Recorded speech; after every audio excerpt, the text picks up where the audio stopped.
ఆంధ్రప్రదేశ్ విభజన తర్వాత రాజధాని లేని రాష్ట్రంగా మిగిలిన పరిస్థితుల్లో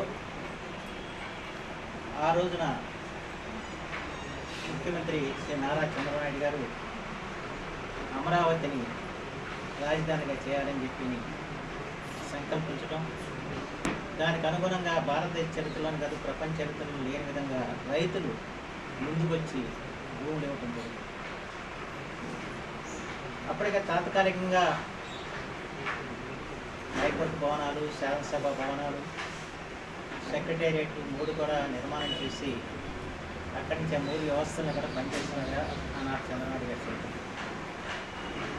అయితే శాశ్వతమైన నిర్మాణాలను చేయాలని చెప్పని సందర్భంలో ఎలక్షన్లు రావడం, ప్రభుత్వం మారటం జరిగింది. ఆ రోజున జగన్మోహన్ రెడ్డి గారు కూడా రాజధానికి కొన్ని వేల ఎకరాలు కావాలని చెప్పి ఆయన కూడా చెప్పడం, ఎన్నికల్లో అమరావతి రాజధానిగా కొనసాగుతుందని చెప్పి హామీ ఇచ్చి ఓట్లు దండుకుని ముఖ్యమంత్రి గారు జగన్మోహన్.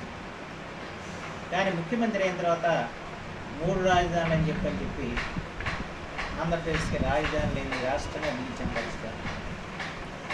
ఆ రోజున మీ రాష్ట్రానికి రాజధాని ఏది అంటే చెప్పుకోని స్థితిలో తెలుగు ప్రజలు, ఆంధ్రప్రదేశ్ ప్రజలు ఉన్న విషయం కూడా మనం గుర్తు చేసుకోవాల్సిన అవసరం. ఆ పరిస్థితుల్లో మళ్ళా ప్రజలందరూ కూడా మన అనూహ్యంగా జగన్మోహన్ రెడ్డిని సాగనంపారు, కసితో సాగనంపారు. పెద్ద ఎత్తున మళ్ళా కూటమికి విజయం చేకూర్చారు. అయితే అమరావతి రైతులు వాళ్ళ పడ్డ కష్టాలు అన్నీ ఇన్ని కాదు,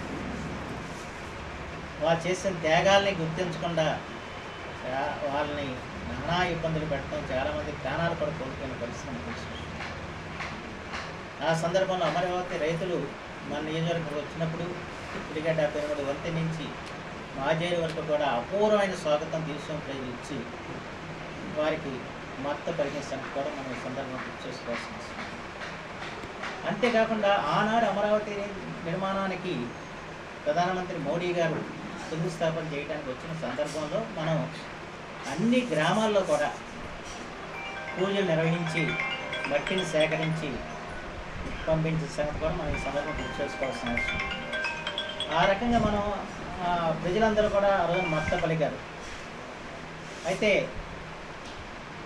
దురదృష్టవశాత్తు జగన్మోహన్ రెడ్డి గారి దుష్ట పరిపాలనకి అమరావతి బలైన పరిస్థితి, రాజధాని రాష్ట్రంగా మన ఆంధ్రప్రదేశ్ మిగిలిపోయిన పరిస్థితి జరిగింది. అయితే ఆ సందర్భంలో అన్ని రాజకీయ పార్టీలు అమరావతిని ముక్తకంఠంతో బలపరిచే, అమరావతి రాజధానిగా ఉండాలని చెప్పి అందరూ కూడా ఆ పోరాటంలో భాగస్వాములు అయ్యారు. అందుకే అన్ని రాజకీయ పార్టీలు కూడా వైసీపీ మినహా మిగతా రాజకీయ పార్టీలు అన్నీ కూడా సమర్థించిన విషయం మన సందర్భంగా గుర్తు చేసుకోవాల్సి వస్తుంది. అయితే దాంట్లో ప్రధానమైన పార్టీలు 3, తెలుగుదేశం, జనసేన, బీజేపీ. ఈ 3 పార్టీలు కూడా అమరావతి రాజధానిగా కొనసాగిస్తామని చెప్పడం, కూటమి మేనిఫెస్టోలో కూడా అదే విషయం కూడా పేర్కోవడం జరిగింది. దాంట్లో రెండో ఆలోచన లేకుండా అమరావతి ఆంధ్రప్రదేశ్ రాజధాని చెప్పని ఎలక్షన్ ముందే చెప్పి ప్రజల యొక్క తీర్పుని ఇవాళ సాధించిన సంగతి కూడా మనం గుర్తు చేసుకోవాల్సి వస్తుంది. ఈ రోజున మళ్ళా మే 2వ తేదీన మన ప్రధానమంత్రి నరేంద్ర మోడీ గారు 1,20 కోట్లతో ఈ పునర్నిర్మాణ పనులకి వారు అంతరార్పణ చేస్తున్నారు. ఎందుకంటే ఇవాళ ప్రధానమంత్రి గారి ఆశీస్సులతోనే ఈ రాష్ట్రంలో కూటమి ప్రభుత్వం ఏర్పడ్డ సంగతి మనగా తెలిసిన విషయం. దాంట్లో ప్రధాన కారకుడు పవన్ కళ్యాణ్. వారు ఆ రోజున ప్రధానమంత్రి గారిని భారతీయ జనతా పార్టీ ఒప్పించి కూటమిలో చేర్చి దాంట్లో ప్రధానమైన పాత్ర పవన్ కళ్యాణ్ గారు వహించడం జరిగింది. తత్ఫలితంగా 3 పార్టీలు కలిసి ఎన్నికల్లో పోటీ చేయటం, ప్రజలందరూ కూడా మద్దతు ఇవ్వటం, కానీ రకమైన మెజార్టీలతో ఇవాళ కూటమి అభ్యర్థులను గెలిపించే సంగతి కూడా మనం గమనించాల్సిన అవసరం. అంచేత ఆ రోజున ఎన్నికల్లో 3 పార్టీలు ఇచ్చిన వాగ్దానం ప్రకారం మళ్ళీ ఇవాళ అమరావతి పనుల పునర్నిర్మాణానికి ప్రధానమంత్రి నరేంద్ర మోడీ గారే స్వయంగా వచ్చి దానికి అంతరార్పణ చేస్తున్నారు. ఆ కార్యక్రమాలకి ఆయన శంకుస్థాపన ప్రారంభిస్తున్నారు. ఈ మహత్తర సన్నివేశంలో ప్రతి ఒక్కరూ కూడా భాగస్వాములు అవ్వాల్సిన అవసరం ఎంతైనా ఉందని చెప్పి మాత్రం మనం చేస్తున్నాం. అంచేత ఆ రకంగా ఈ రోజున నవనిగడ్డ ఎదుర్కొన్న జనసేన, బీజేపీ రెండు పార్టీలు కూడా ఈ సమావేశాన్ని ఏర్పాటు చేసుకుని ఈ కార్యక్రమాన్ని విజయవంతం చేయడానికి, జన సమీకరణ చేయడానికి కూడా నిర్ణయం చేయడం జరిగిందని చెప్పి మాత్రం మనం చేస్తున్నాం.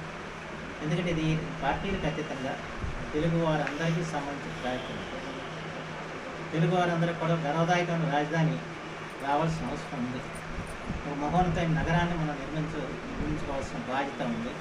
ఆ బాధ్యతని ఇవాళ ముఖ్యమంత్రి చంద్రబాబు గారు, ముఖ్యమంత్రి పవన్ కళ్యాణ్ గారు ధ్వజస్కంధాలను చేసుకుని వారు ఈ కార్యక్రమాన్ని ముందుకు నడిపిస్తున్న పరిస్థితి. దానికి ప్రధానమంత్రి గారు స్వయంగా వచ్చి వారి ఆశీస్సులు అందించి దీన్ని ముందుకు తీసుకెళ్తున్న పరిస్థితి వాళ్ళ మనందరూ కూడా గమనించాలి. తెలుగుదేశంలో కూడా మనం చేస్తాం. ఎందుకంటే వాళ్ళ రాష్ట్ర ఆర్థిక వ్యవస్థ అంతా కూడా ఎంత అస్తవ్యస్తంగా ఉందని విడుదల చెప్పినట్టు అప్పులు గొప్పగా ఆంధ్రప్రదేశ్ నుండి చేరిపోయే దూరం.